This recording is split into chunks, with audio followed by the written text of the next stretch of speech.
Blessings, everyone. Today I'd like to share the story of the boy Jesus at the temple.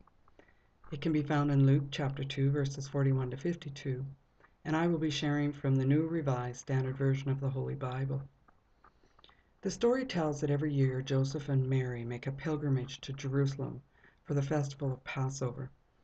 Historically, Passover was one of 3 pilgrimages taken every year to the Temple of Jerusalem in the Kingdom of Judah.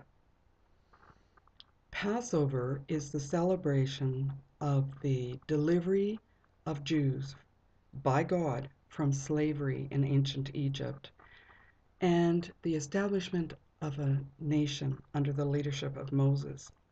Today, the Passover is still celebrated. Let us go back to Mary and Joseph. When Jesus was 12, they decided to bring him on the pilgrimage. When the festival was over, Mary, Joseph, and their group of travelers headed back to Nazareth. It does not say if Mary and Joseph told Jesus it was time to go home. I am assuming they did, because at the end of the first day of traveling, they could not find Jesus in the group of travelers.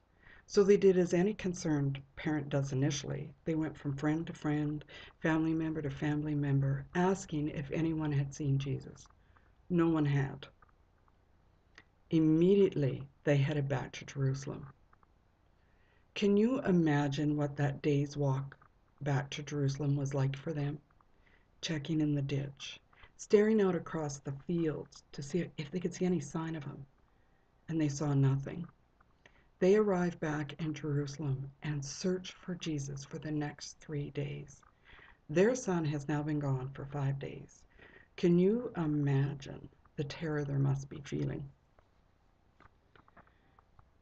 Finally, Mary and Joseph go back to the temple, and I do not know if they went back seeking solace in their religion or to search for Jesus, but there he was, sitting in the middle of a circle of teachers. The teachers were called scribes and rabbis, and they taught the Jewish laws of faith. The process was that pupils and rabbis would sit in a circle, and the rabbis would ask questions of the pupils, and the pupils were granted the privilege to ask the rabbis questions. While Mary and Joseph thought Jesus was lost, he had spent the days in the circle. The teachers were astounded at his intellect and understanding. Sometimes when we are very fearful, our response is anger. In Luke 2:48, we hear what Mary says to Jesus when she finds him. "Child, why have you treated us like this? Look, your father and I have been searching for you in great anxiety." Now, have you ever known where your child is, and you've told them to stay there, and you go out and check on them, and they are not there? So you start to search for them, and you discover that they've wandered down the street to the playground, or they've gone to visit a neighbor. And as you are admonishing them that they were to stay where they were told to stay, they look up at you with these big eyes and go, "Well, I knew where I was. I was right here." Jesus' response was also one of astonishment. He knew where he was, and he knew why he was there. He says to his parents, "Why were you searching for me? Did you not know that I must be in my Father's house?" Mary and Joseph did not understand what he said to them. They did not know what he meant when he said, "Well, where did you expect me to be? I am to be in my Father's house. This is where I am to be."